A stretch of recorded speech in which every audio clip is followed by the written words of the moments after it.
Hi everyone, welcome. This is Wednesday time for Wednesday time English, Johan. It is Wednesday. It is time for the ViaMonstra office hours here on our academy. My name is Johan. Together with Andrew, we will be your host today, and as usual, we do have a shiny intro coming here.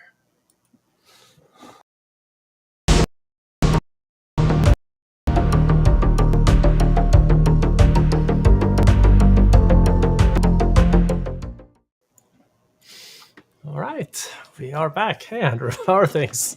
Hey, pretty good. How about yourself? Oh, good. I think you have to lead the talk today because apparently my brain and mouth doesn't really collaborate. I have been there myself many, many times. No worries, my friend. So, well, yet another busy week in our little part of the industry, wouldn't you say? Very much so. Exciting times.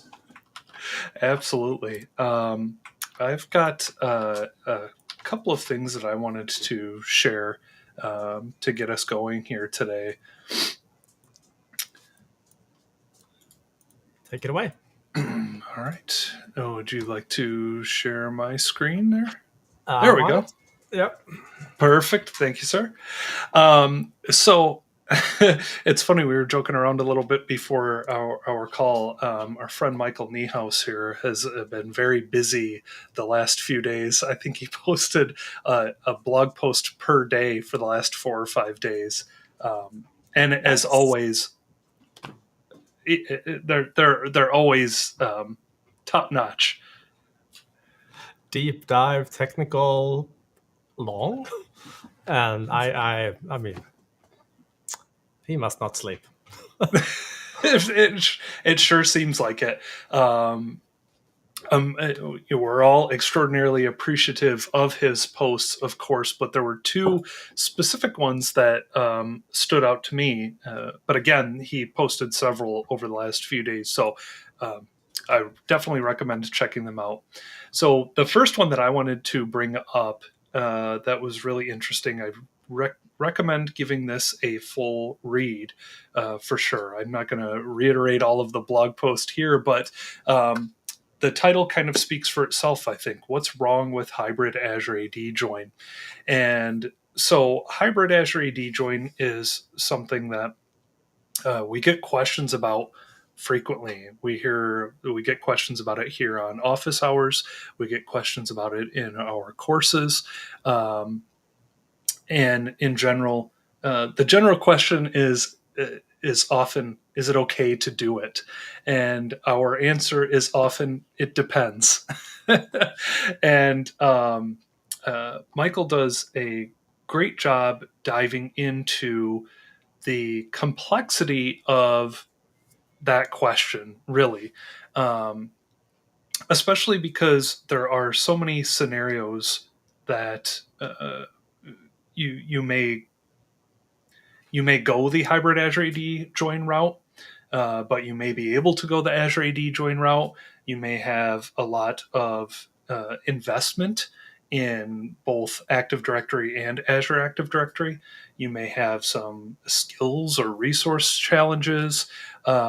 There's a lot of different things that go into this. As I said, it's a complex question for sure. Um, Most commonly, the one thing that we typically recommend people don't try to avoid, I should say, the one thing that we recommend people try to avoid is doing hybrid Azure AD through autopilot, and that meaning devices that are um, uh, born into hybrid Azure AD join on the internet. Um, because to do that, typically you need a line of sight to a domain controller.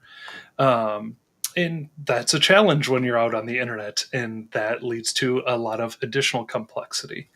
Um, so, anyways, that's sort of the context of where we typically get that question. Um, and how we typically respond. I again really recommend, as Johan mentioned, it is a lengthy blog post, but absolutely well worth the read. There was some good commentary here in the comments section of the blog post. I saw some great commentary on Twitter itself when he posted the link for this, and I recommend giving it a read.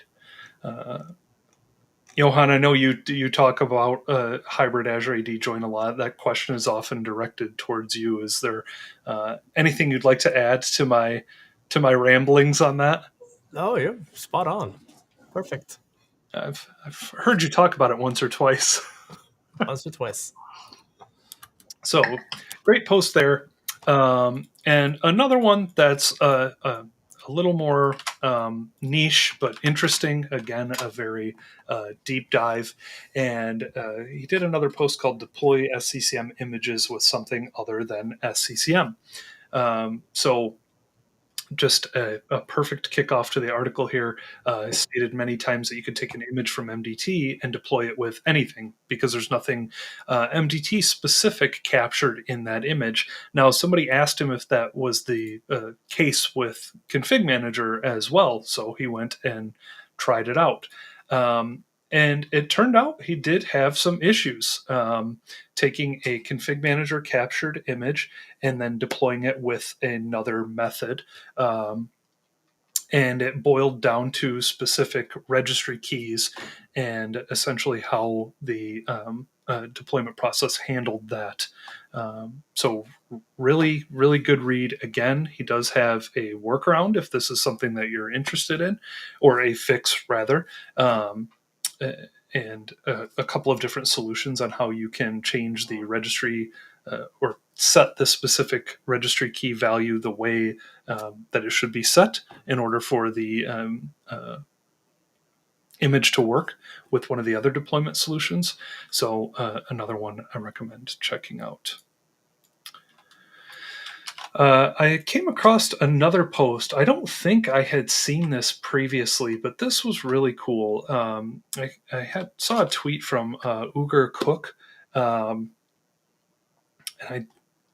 like I said, I don't recall seeing this before, so I hope I haven't shown this off. But I was playing around with this. It was a KQL search engine. Now, KQL is used for things like log analytics, advanced hunting in Defender for Endpoint. It's used in Azure Sentinel. There is a subset of its query language that's used for CM Pivot in ConfigMgr. So a lot of different things. And this search here is pretty cool because there are several examples of things that you may want to do with KQL, or examples of queries to gather information. And you can see the first page here is just it is a search engine for specific queries. So if I click on this first query here and load it up, you can see this very complex KQL query here. But if I go to show advanced filters here, if we know at least a little bit about the data that we're working with, then we can filter on the specific tables that we want to look at. So for example, if I wanted to look at Intune queries, we could filter this and see any of the KQL queries that the search engine is referring to, refers to any of these Intune tables here. So if I want to look at the Intune devices table and filter this down to any queries calling that table, then we can see here a bunch of different examples that are looking at the Intune devices table. So here, for example, compare OS builds today and yesterday. I saw another one here a little bit ago that he had put together. This might have been it, that showed the number of enrollments in Intune in my tenant per week over a year. So really interesting stuff here. And also what was built into this is if we click Assistant, then we can type things like show all users with show all sign-in logs from users with the domain ViaMonstra.com over the last 7 days. And then I can click Get Assistance. Oh no. Maybe I pressed the wrong. Maybe I meant to go to Generator. I did mean to go to the Generator. I can click Generate, and this is going to use OpenAI to help me generate a KQL query right in the search engine. I did play around with this a little bit, and like a lot of the other ChatGPT examples that I've personally played with, you do want to verify that the query is going to work. I had something that I was trying to gather an Intune query here, and it was telling me to project the operating system version property, which didn't exist in that specific table. But it might be enough to get you going. So I thought this was really cool. I'm pretty certain that this one actually will work. But there was that. The last thing that I wanted to share that I wish I had a little while ago was a blog post from Jeffrey Apple. And this is another one that I don't want to go through the entire blog post here because it's a long read, but really, really great information around common mistakes made during Defender for Endpoint deployments. I get the sense that Defender for Endpoint sometimes is not is deployed more reactively than proactively sometimes. You hope that's not the case, but I get the sense that it happens. And so there are some good things to look out for here.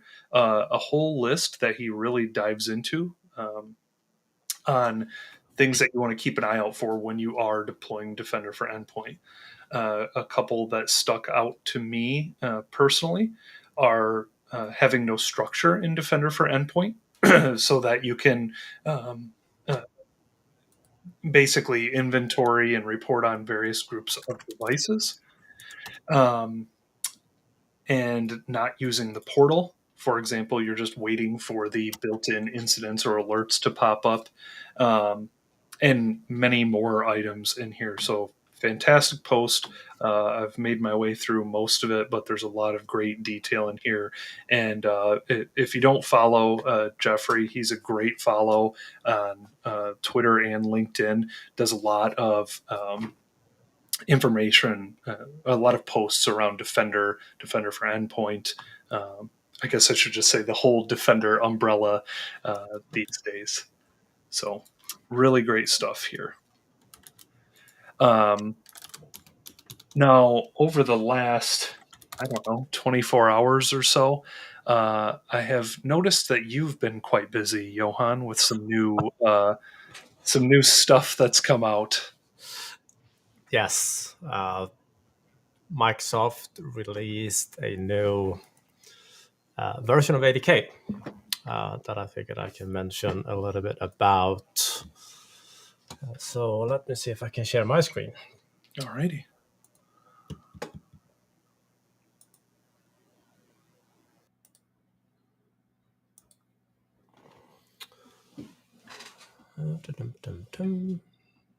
That one goes in, and that one goes away. So here we are. So earlier this year, you might have heard about Microsoft fixing an issue with basically UEFI or Secure Boot, how some clever people around the globe had been able to bypass that. And they fixed it. And the challenge with that fix was that it had to be added also to the boot image. And that's not something that normally happens when you do a patch Tuesday update. So folks like Gary Block that we shared here in the office hours at that time, he has been put together a script to help you update with images for this. But the challenge with that kind of scripting is that when you're adding components, you may have to reapply cumulative updates after the fact. So I was very happy to learn yesterday that Microsoft did release a new 80K download. The downside is possibly that they forgot to test it, but you can't have everything. But anyhow, there is a new 80K version here. For the fun of it, I actually took one of my older ConfigMgr labs. I didn't dare to update my main one, but I had one not here, but if I click the right server here, this is a ConfigMgr 2203 old lab that I just had running on one of my hosts, but I did update that to this version, so you can see that the boot image here is 25398. That's the build. An interesting part that these are actually binaries, not from Windows 11 22H2. It is from 23H2. It's still up in the air whether it's for Windows Server 23H2 or from one of the preview builds of Windows 11 23H2. But it is not 22H2, even though the AK says that in its name. So anyhow, once I upgraded 80K, I had the chance of updating my boot image, and I went through a deployment with it, and it appeared to work just fine. So I was able to install even an old Windows 10 image with it that I had. So worked fine in ConfigMgr, as long as you don't use VB scripts. So you can forget about MDT at the moment, because VB scripts is currently not working in the product, in the 80K. So what I did is that I put together some scripts that I was running on a few different MDT servers. So this one was the newer with the September update of 80K. This one was an older one with let's see what I had on that one. Maybe it was this one. Yeah. This one had an 80K 22H2, and this one here had an, I believe, a 80K 21H2. Yeah. And used a PowerShell script here to add in a bunch of components that you usually had, including scripting. And what I found was, when I was trying to launch a VB script that I'm very proud of, by the way, a lot of effort into this one. When I tried to run that within the boot image, it didn't work so well. So reached out to some folks at Microsoft. Hopefully they will have a fix for this.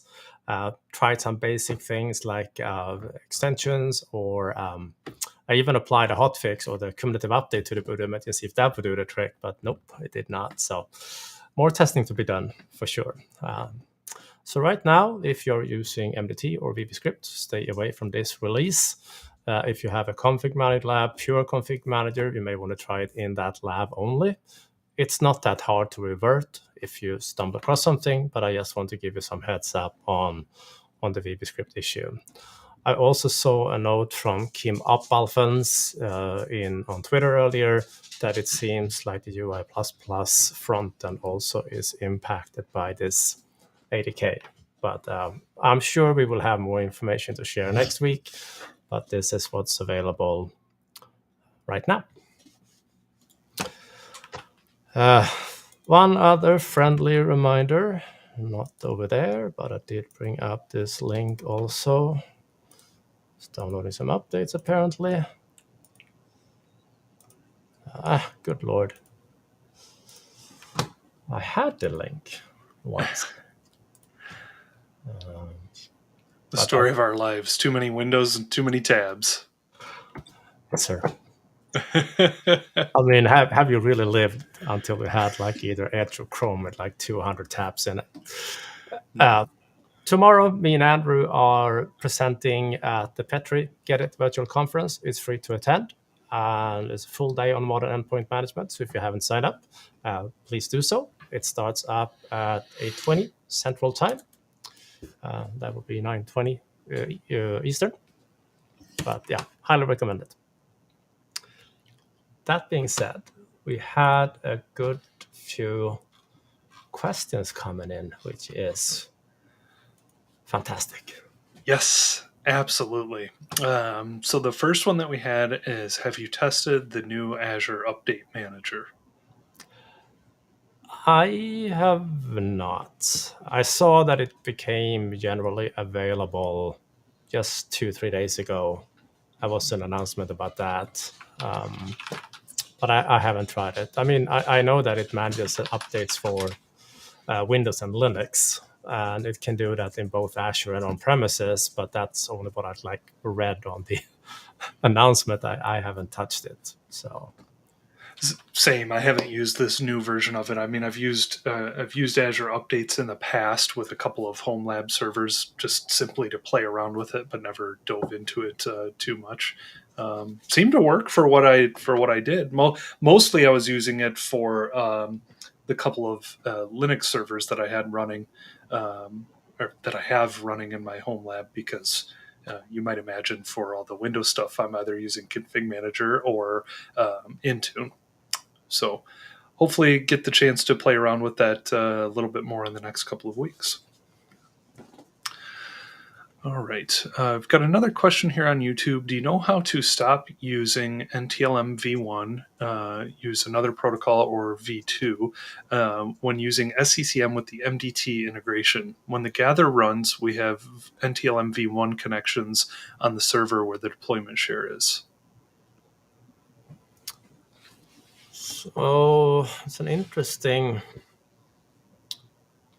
question because the MDT integration doesn't reach out to any deployment shares unless you are using either the monitoring feature or the database calls. And the monitoring feature is using, I'm not sure what authentication that one is using, but I can probably think of name pipes being in play here when connecting to the database, because what MDT does is that it uses a net use command to a file share on that database server that hosting the SQL Express database or SQL database, and then using that same credentials to actually do a name pipes query, which is like a file copy, similar type command, or firewall-wise, it's about the same as file and print sharing to that server. So what you could do in that scenario is simply replace that call with a web service. So you can use the REST PS web service or something like that. I have a, let me steal my screen again. Show. I did some posts on how to set up a secure REST PS web service, and then use that one to access the MDT database, because now you're using regular secure protocols to access this information. So something like that, I would suspect is happening, and I would recommend to replace it with a more secure solution. Otherwise, the most common thing that usually happen is that people delete the network access account because it's not good to have there, and then they learn that some of the MDT integration breaks. So you have to provide those credentials differently, either by providing them in a file or as a variable during imaging. So, yeah, that would be the answer to that one. All right. Let's see here. We've got another question over on YouTube. For Windows quality updates via Intune, enabled update rings, the update rings policy, and deployed it to a group. Do I have to enable auto patch as well? No, you don't. Auto patch as a service. If you have auto patch and you are implementing that in your organization, it will do all of those things for you. It will create your update rings, it will create your feature update policies, and then you can add your devices, or auto patch can also add your devices to the various rings. Um, but you don't really have to create. You don't have to create those rings manually. You don't have to enable auto patch to use the update rings, quality updates, or feature updates in Intune. So, hope that answers the question. All right. What are your thoughts of managing store apps with SCCM, with the MS Store for Business being retired and having ingestion via the Azure service in ConfigMgr? What's the best official way to download packs? Moving to enablement packs, AppX provision packages have become our biggest challenge with staying current. Well, right now there is no like real integration for config manager yet, and I did not see it in 2309 either, unless I accidentally missed it.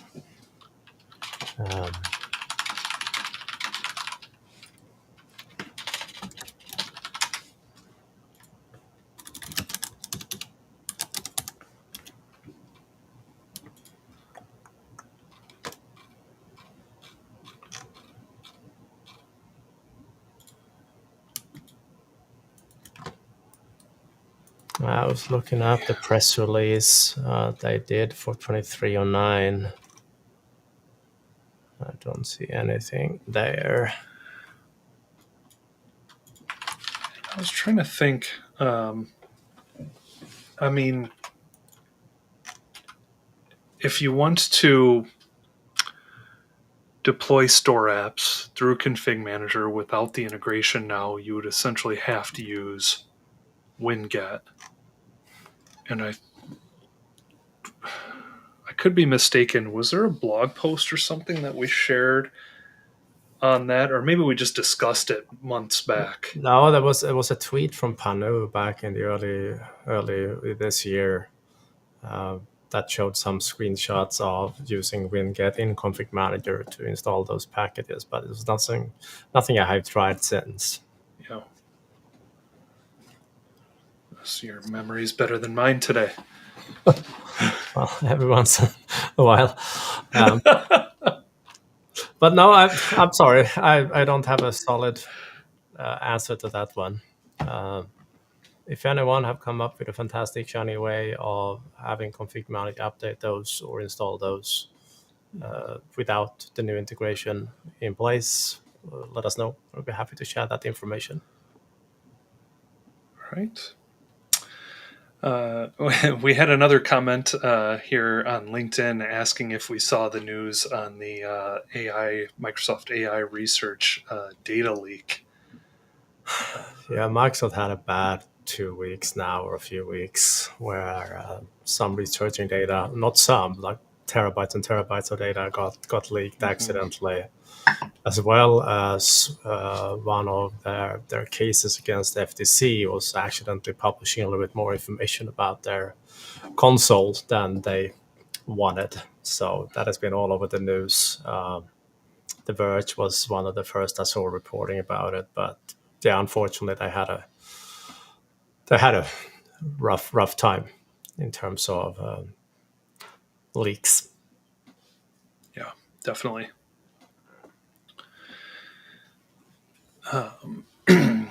There's a question here from Jamie over on YouTube, and I think this might have been related to when you were talking about the ADK and VB scripts not working. Can you call the WSF format? Also, no. Okay.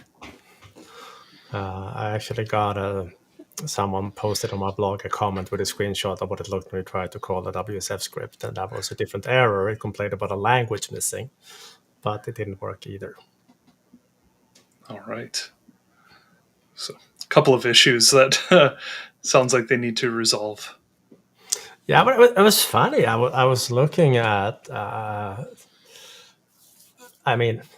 me just for the fun of it, of course we can. Okay, I think it's fun.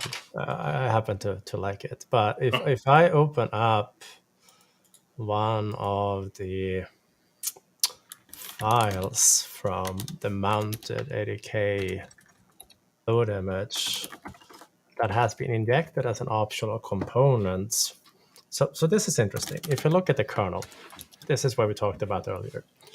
This is a very, very, very new version of Windows 11, 23H2-ish version, part of the Zinc preview program or preview.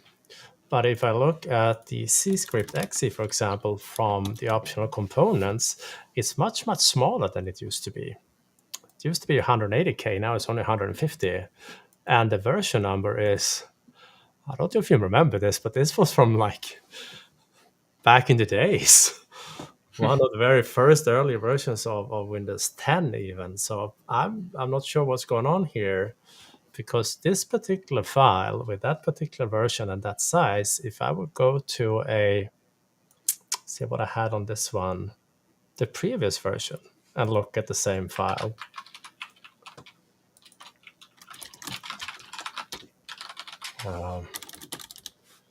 it is 184,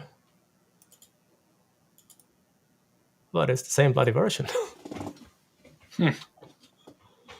Interesting. I think something is up. Seems like a safe assumption. It's me. Yeah. Anyhow, I just wanted to share that to answer the question. Yeah. And Excellent. I like research, so. Absolutely. That's the exciting part. One of the many exciting parts, but Yep. that's what keeps us going on a Friday, Saturday night. All right. Amir just had a follow-up question. We have a couple more, but this was related. Does that mean MDT and all its WSF and VBS files are broken too? Yep. Yep. So don't upgrade just yet. Keep the old ADK. All right. Noted. It's not the first time we've had to do that, right? I mean, over the years, the ADK releases has been, I don't know, opportunity for growth, the testing part. Yes. That's my wording. Jamie commented back, by the way, on the article or the Apex package discussion, claiming that Anoop had a good article. So if we can find that one maybe, or if you, Jamie, can share it with us somehow.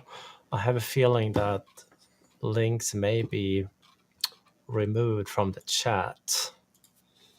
I'm not entirely sure. Yeah, I think on YouTube specifically.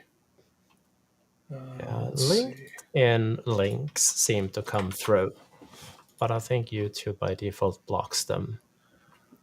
I wonder if this is it. If you want to flip over to my screen, this might be the one. It is from March of 2022, but it's been around for, Winget's been around for that long. We just didn't have the big integrations and everything that we got that were released at the end of last year. But if we go down here,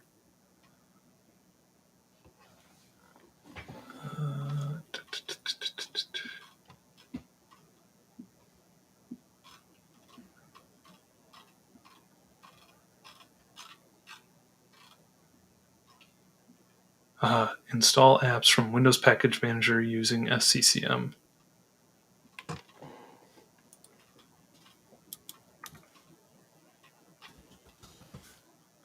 Oh, it's not Winget, Jamie said.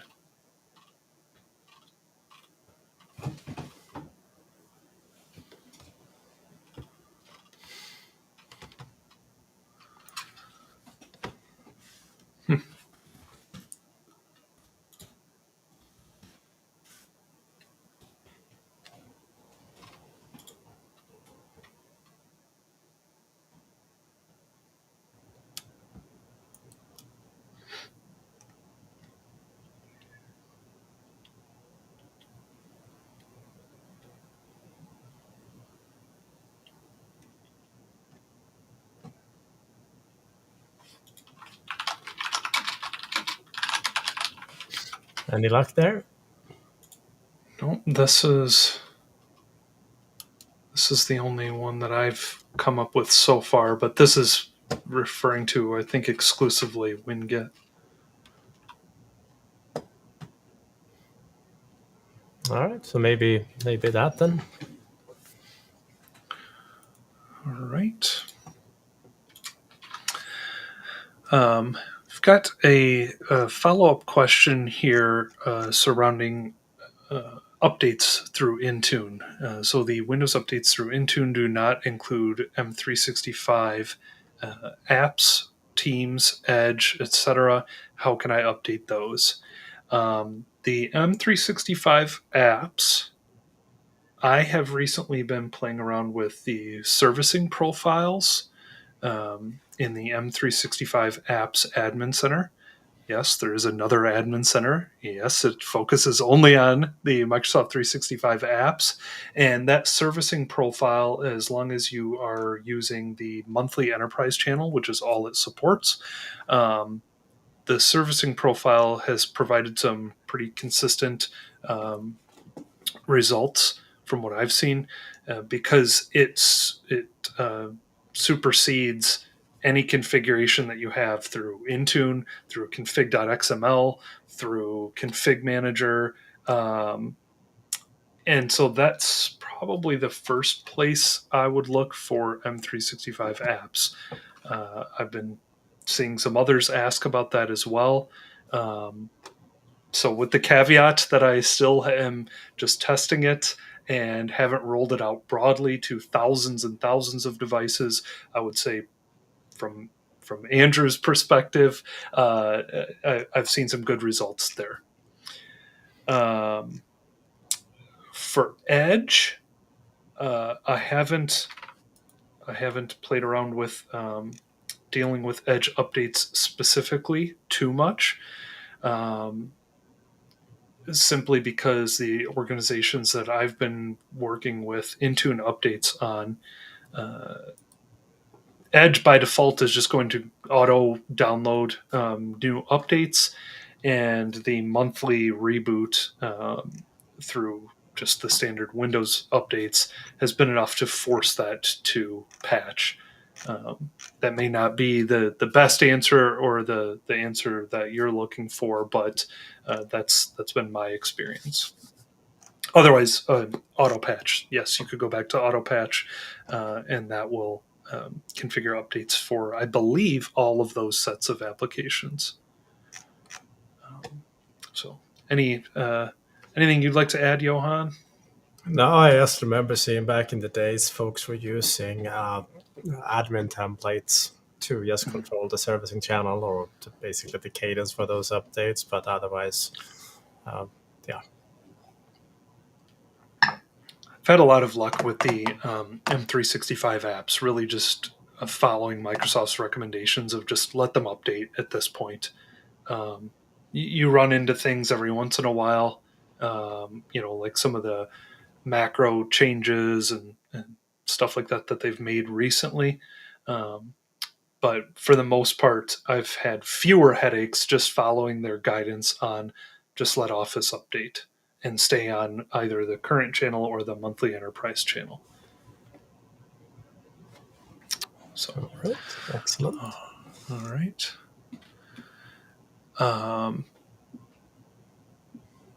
There was just a follow-up. Can you share your screen regarding the Office update from the admin center? I can certainly show you where it is. Absolutely. So if we go to the easiest way to get to this, at least for the first time, is if you go to your M365 admin center and health and then software updates, which we've shown several times here on office hours, because this is also where you get to your Windows Update for Business reports.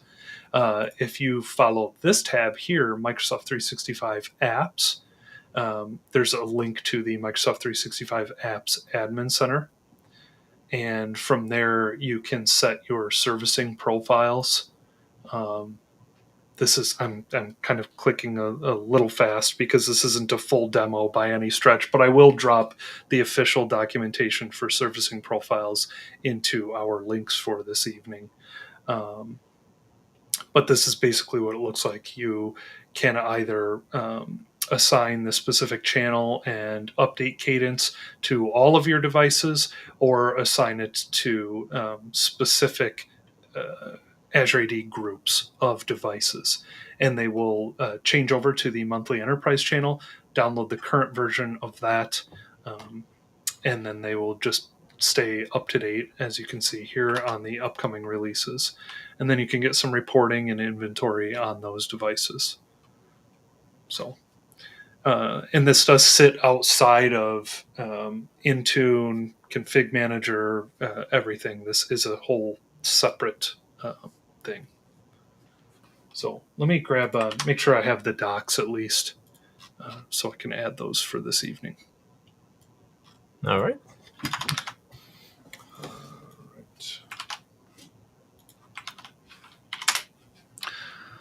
All right, we've got a co-management question here. Will changing the slider bar to Intune for the Office click-to-run apps change the client from a managed client to unmanaged client? For the Office click-to-run apps, I personally have not done much pilot Intune with that. I have either deployed the apps through ConfigMgr, or I've deployed them as a Win32 app through Intune, and then am working through this update method here with the servicing profiles.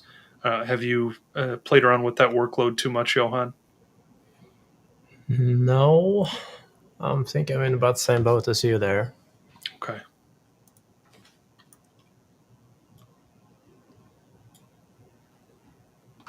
So, sorry, Tim, I don't think that we have an answer to that one, just because we haven't used that specific workload too much.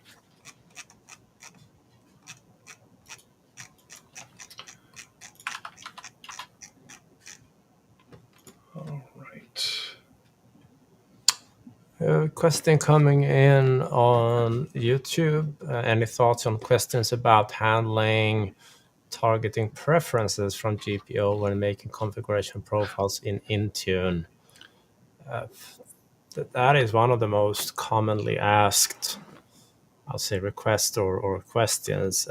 Intune doesn't really have the equivalent of a group policy preference per se. Intune does policies and does it well, but there is no like group policy preference. What I have seen organizations are using are basically remediation scripts that provides that type of settings. I'm not sure what you have seen there, Andrew. I would say the same thing. Yeah.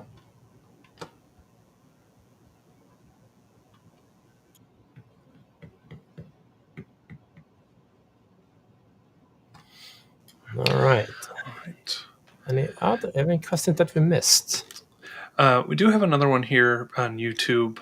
What is the best way to sync all of our devices from Active Directory to Azure Active Directory, then to Intune? What's the difference between co-management and Azure Connect regarding sync all devices?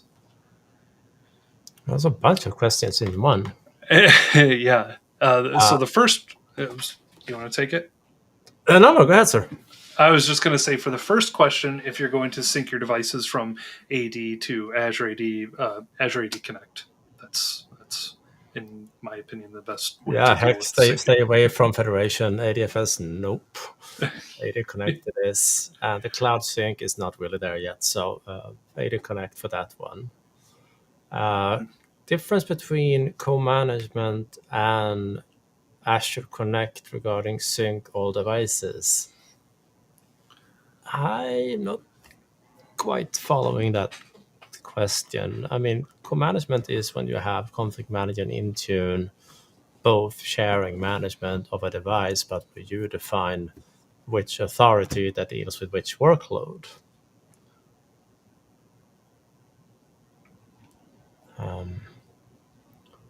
Could be that it is referring to Azure AD Connect, and That is to sync existing devices in your legacy Active Directory so they become registered in Azure AD and then falls back into in the co-management space, so they will show up in Intune as co-managed. And for those of you that don't have like real Intune licenses that you assign to users and just rely on what you got with ConfigMgr, that's where you allow ConfigMgr to do that enrollment of the device so that you can like say reuse, but you use the ConfigMgr license to get your Intune access or Intune license to be able to enroll into Intune, put it that way, without having to buy additional Intune licenses. It's always way easier when you have real Intune licenses, because then you have also access to things like autopilot, and you can enroll devices any way you like, left and right, it doesn't matter. But when you don't have Intune licenses, enrollment is a little bit more picky on how it's done, to say the least.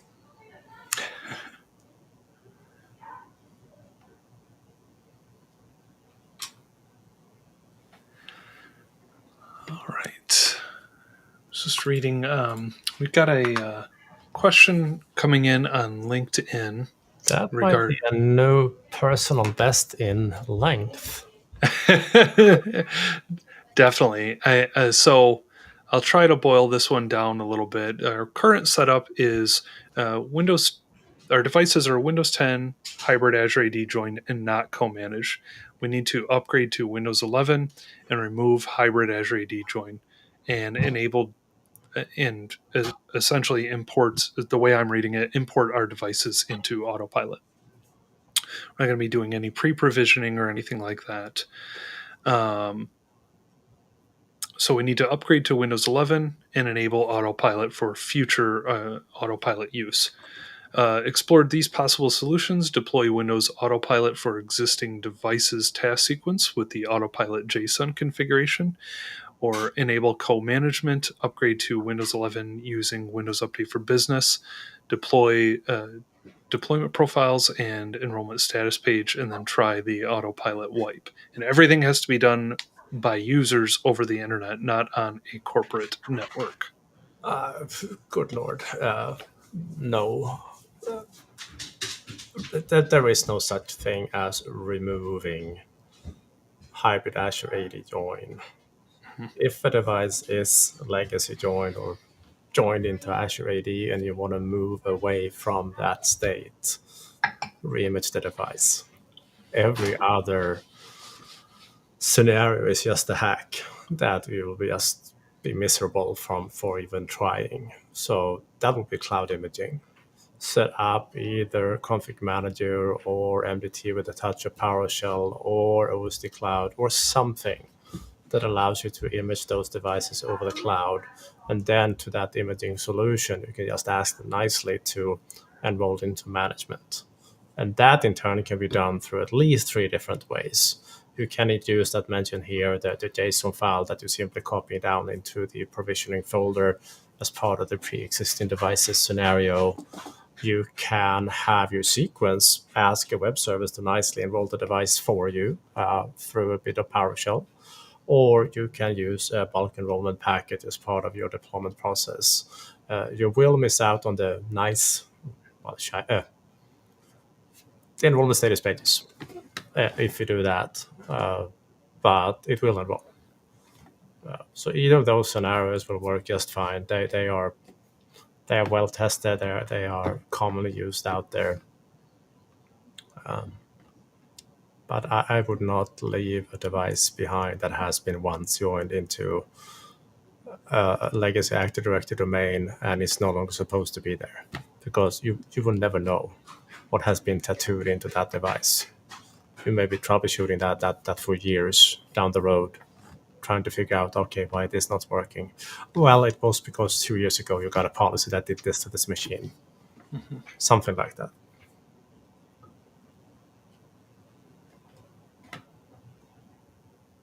Yep. Not worth the troubleshooting headache. No. All right. Got a question from Andre in YouTube, over on YouTube, for you, Johan. Sorry if this has been asked and answered. What is that console you're using to manage all your devices? Oh, that's okay. I can show it. Ta-da, ta-da! This is. You can get this out of the way. This is Remote Desktop Manager from Devolutions. I happen to have a paid version of this one, but before that, I was actually using the free version, and it works just great. See if there was a link. Yeah, here, devolutions.net. I really like it. I've been using it for years now. It's a great software. Absolutely. When I noticed that you were using it, I started using it as well. Especially great if you are connecting to um, more devices than just Windows using RDP. SSH is in there as well.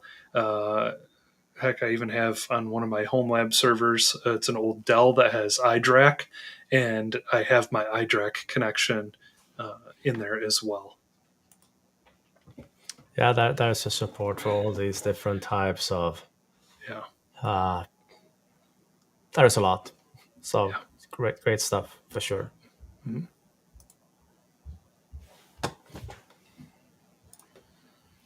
And don't forget to configure the backup.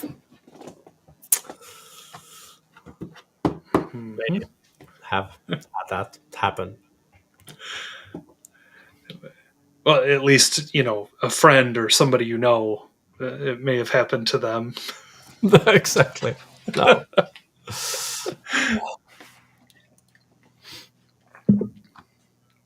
So they have a built-in cloud backup, but it's not enabled by default. Mm-hmm. So, yeah. All right. Comment here in the chat. See all tomorrow at the event. Looking forward to it. Oh, yes. If you haven't signed up for that one, I highly recommend. This little friend here, mentioned earlier in the call. Absolutely. We'll be there answering questions left and right. Yep, that's right.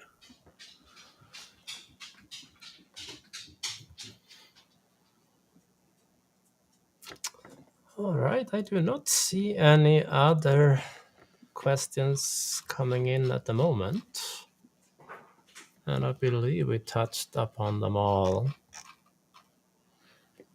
Put it this way, if we missed one, it was not on purpose, and we are sorry. All right, then. Well, let's see. Of course, that came in one just now. Alex asking, what tips do you have for someone who is in the field servicing or basically looking for a ConfigMgr and admin role? I have my Intune lab and on-prem lab. Yeah, I mean, to me, having access to a lab environment is the best learning tool you will ever have. And if I were in a position of hiring folks for a scenario, I would always put up having lab access or playing around with the lab environment. That would be one of the check, excellent, because that shows a little bit that you are willing to put in a little bit of extra work to learn about the technologies, and for me that goes a long way. Absolutely agree. I mean, we talk about that quite frequently on here. I've followed Johan's advice for the last decade at least. And of course, I mean, though I've followed Johan's advice, it's not just Johan. A lot of the bloggers out there, vloggers as well. I suppose now that we're 10 years, now that I'm 10 years into this, um, you'll see most people recommending that. That is a fantastic start. And then once you have your home lab set up, if you can spin up a couple of different clients. start configuring things like your organization may have them configured. See what you can improve, see what you can break, see what you can fix. Yeah, you can do a lot of cool stuff with the lab. Yep, I totally agree. There was a follow-up question regarding some homework as well. I failed my homework, but I do have my note here somewhere to do it. I am so sorry, Amir. I will bold and underline that note for next week. So the question was about looking up Azure devices or Azure's device ID from an existing device without having to parse the output from the DSRH status command. Yes. Was the question. So we'll, yeah. And I failed too because I was supposed to hold you accountable for it. Dang it! Double fail. That will happen. So we will do that next week. It's like that, double facepalm joke when one facepalm is not enough. That's exactly what's happening right now. Yeah. All right.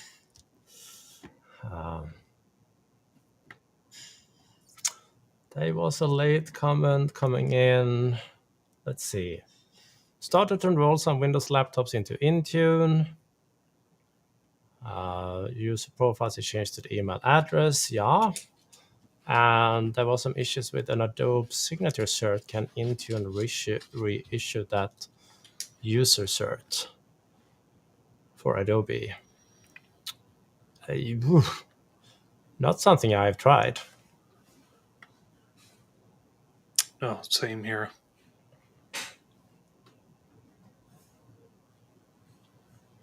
I mean, if you can find a way reissuing that using a script, yes, easily.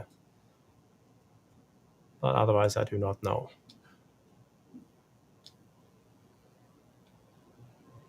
All right. Yeah, I've not deployed that at scale. Usually, if I have an issue with my my signature in Acrobat, I just grumble about it and then create a new signature or something. If I forgot my password or something along those lines. It's not a great solution when you're dealing with it for dozens or hundreds or thousands of devices. Yep.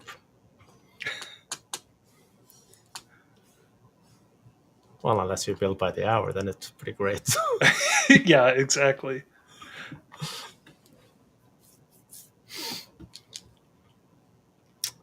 All right. Everyone, thank you so much for joining today, and thank you for the many great questions. Shout out to Dean, who just said showed up here as well.